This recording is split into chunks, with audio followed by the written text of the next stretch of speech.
Hey everybody, it's Jason Blaha here, and today I want to chat with you guys a little bit about one of these topics that comes up frequently when I discuss the value of meat, and particularly dairy, for building size and strength. And I tend to promote these sort of diets. I tend to promote diets that are very heavy in these things, and I don't promote like a carnivore diet. And I don't necessarily say people they should do keto or whatever, although I think those things can be reasonable if done correctly. Particularly ketogenic diets for people, particularly people who do struggle with body fat gain. I think they can have a lot of merit. But over to the point, people always bring up Clarence Kennedy, and it's mainly because he's a YouTuber, right? He's popular and known in this community, and they bring him and say, Jason, but if vegan diets make it harder, why is Clarence such a beast? And the thing that we have to look at, and I'm going to bring up another point of just because someone is successful while doing something doesn't mean it is the best way to do things, and it doesn't make things harder. But Clarence didn't become a vegan until he already had basically elite strength levels, right? And he admits that, and it's known. This is someone who much later in their training career went vegan. And here's what I'm going to say on that. He might be a vegan right now, but at any point he could quit. And in fact, he probably will. And people get upset in that community when you say that, but statistically it's true. There have been actual studies done on this that found that people who partake in a vegan lifestyle, 88% of them eventually leave it. Right? 88% of them. 1 in 8 people who become a vegan are going to stay a vegan. It is not generally sustainable. Now, he might have done it for a couple of years, and hey, he might do it a couple more years, but statistically speaking, he will drop out. And that's just stating a fact. And I think for him, if anything, he'll drop out when he either gets tired of it or he starts to feel that it compromises his performance in training too much, or he starts accumulating training injuries and things as a result of this diet. But people need to understand this isn't someone who became a vegan when they were squatting 200 pounds and built up to a 600-pound squat. This is someone who was already absurdly strong, built a base, very genetically gifted, trains very, very, very hard, who later became vegan. And he has talked a bit about how he has to go about getting all the food intake and things that he needs. Right? It's a much, much more difficult diet to follow than a more traditional diet while trying to make progress. So much so that it would be fair to venture, and we can't say this with certainty, but a reasonable person could look at what he's admitted he has to do and what most people know it entails, and they could surmise that there's a very good chance he might not have reached the level that he reached had he started that way early on. And here's what I would point out to people, because a lot of people, they want to jump up and try this. I personally don't agree with the ethics of it. So for me, that's not an argument. To me, that's not an argument. And I get it. It might be an argument for you, but this is not really the full scope of my channel. But I don't morally or ethically agree with it. I don't believe the ethical arguments of veganism. Okay, I don't believe them. And in fact, a lot of their facts regarding things like environment and everything else are flat wrong. These people don't understand how animals are raised. They don't understand everything about animal husbandry. These are generally, the vast majority of vegans are obviously city people who have no clue how any of that works. And they tend to fabricate statistics as far as pollution and everything else because they believe in their cause. People have to remember that. A lot of the head vegans have said they are willing to lie in order to promote their ideology. They believe it's so important that if they have to make up things and lie, they're willing to do so in order to push their agenda because they believe it's worth it. They believe it's morally worth it. So therein lies the problem with facts that they oftentimes present. But our point comes down to it's the ethical argument, and that's the point they make. Because when it comes over to the performance thing, it's difficult. It makes it more difficult. It can put you at a disadvantage. And I would say the disadvantage is possibly still there, even if you do everything perfect. It just is going to minimize it. It's going to minimize it. All right, training and gaining muscle and strength correctly is hard enough. And this is my problem with it when people want to jump up and talk about these things. Training And gaining muscle and strength is something that people struggle so much with that people like me make channels that get 80 million views because people are looking for information. All right. I have clients who pay me $250 a month, and I know that shocks a lot of people. You want to know why?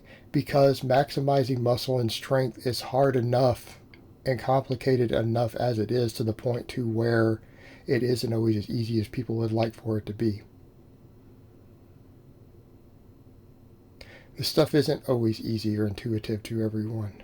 So from that perspective, I would ask the question of why in the world would you intentionally cripple your results? Why would you follow a dietary practice that is going to make something important to you? And for most people watching any sort of fitness channel, strength and muscle and performance and health and all these things are probably pretty important to you, right? You're probably a fitness enthusiast. These things are hard enough to do without crippling yourself by limiting the tools in your toolbox.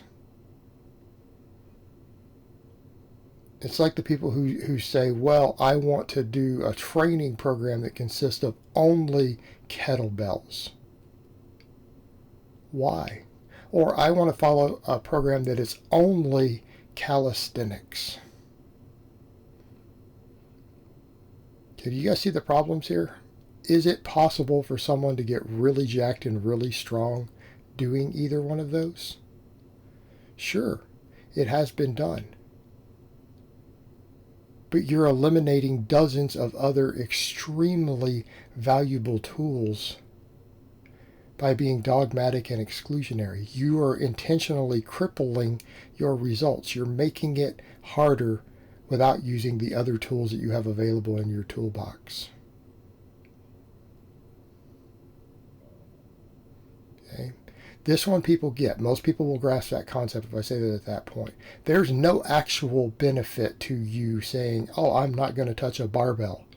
I'm not going to touch a chain. I'm not going to touch a specialty bar. I'm just going to use this tool only. I'm going to do nothing but get a big giant pile of kettlebells going up to 250 pounds each, and I'm going to train with just those all piled up in my backyard. Okay, fine. You could do that. Is that the most effective way to do things? No. You're limiting your tools. You're going to make your progress harder and more challenging.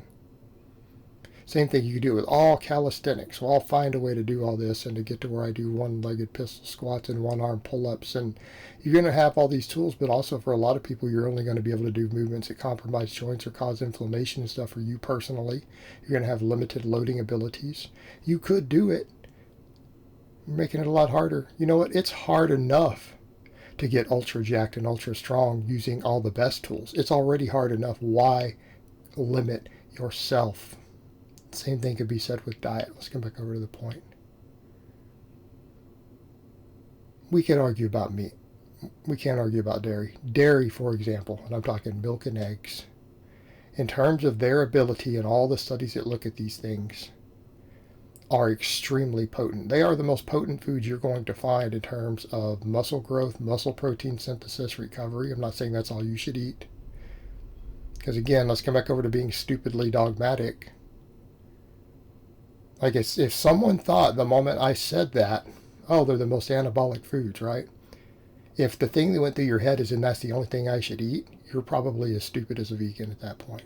You're as stupid as the person who just said, I'm only going to use this tool.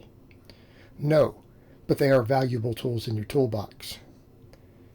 It would be very wise for a person who's trying to maximize muscle growth and strength to very, very heavily use those things. In my case, they do make up over half of my calories every day. But we also use other tools because other tools bring things to the table. Okay, we can look at the same thing with the vegan diet.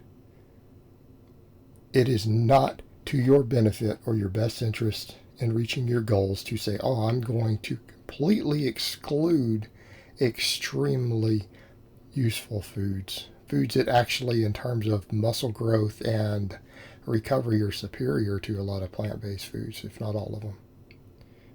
Now, you still need the plants.